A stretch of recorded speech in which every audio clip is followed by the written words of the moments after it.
Құрметті қазақ елі, осылай отырыс болды. Қазір мына камерам сүртіп жіберейінші кіде. Осындай көз ашық азаматтарымыз бар.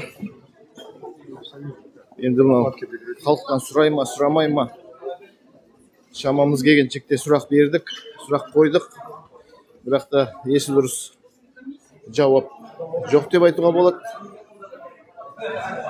Білмеймін енді қалай болады. Мыналар өңкей өздері дайында келген адамдар, біз келеді деп ойламаған.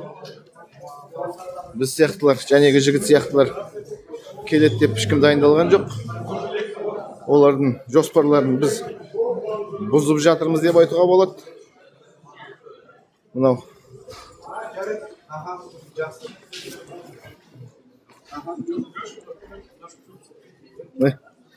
бауырым мықты, күшті айтты. Жақсы болады шығар. Солай қазақша сөйлеп тұр, бірақ та жерде көбінесе өзге диаспоралар болғаннан кейін. Қайжымен шығамыз аға? Өзге диаспоралар болғандықтан орысша сөйледім дейді. Шында да солай болып тұр. Енді білмеймін, қазақ елі. Қоғамдық тыңдау дейді. Бірақ та өздері тыңдағысы келмейді. Және айтып тұр ғой. Естідіңіздер ғой. Уақыт бітті деп. Бәріміз білмеймін енді Өскеменде неге ең бірінші неге қазір күртейімді темелеп алайыншы. Өскеменде неге ең бірінші өткізді дегеніміз ғой. Ойлады ғой деймін Өскеменде қазақтар жоқ деп. Көз ашық жаңалық. Аяқ астынан көр қалдық қой жаңалықты. Осындай қоғамдық болатын. Енді жәнегі бүкіл бәрі тікелей эфирде жазылды, қазір сақталады.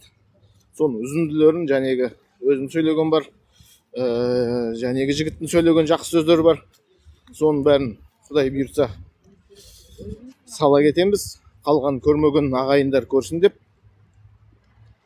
Сол бізде әлі шөптің бәрі көкпеңбек, жап-жасыл, жауын жауып тұр.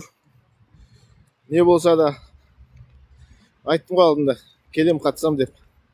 Сол сияқты біз осындай белсенді болу керекпіз. Еліміздегі жасалып жатқан әрбір шараға қатысуымыз керек. Өзіміздің пікірімізді, ойымызды айтуымыз керек. Жәнегі ақпарат жинау дейді ғой. Ақпараттың бәрін желден қарап, оқып, соның бәрін сұрақтарға қосып айтқанымыз көрдіңдер ма? Олар сол менің берген сұрақтардың көбіне жауап бере алмай отыр. Себебі олар өздері ойлаған, өздерінің адамдары келеді, қолдайды, анау-мынау деп. Ертең күні бірақ та олар біздің айтқан сөздерді олар шығармайды. Бірақ та біз шығарамыз. Оның бәрін елге біз жеткіземіз. Себебі қазіргі айтады ғой, 21 ғасырдың интернет арқылы, желі арқылы халыққа таратылады. Соған себепкер болатын ан жерде тағы да ағайындар жүр екен, белсенділер. Арасында мен де жүрмін деп қояды.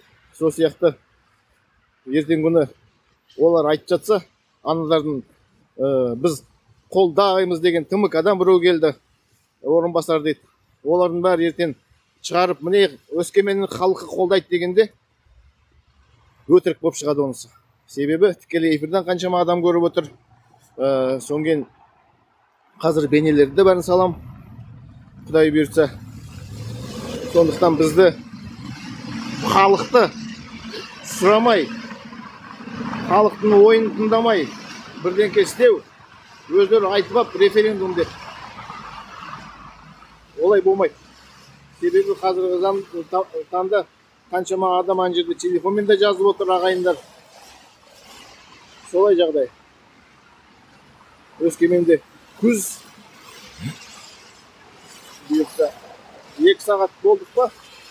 2 сағаттай отырып қайтып келе жатырмыз, Құдай бұйыртса.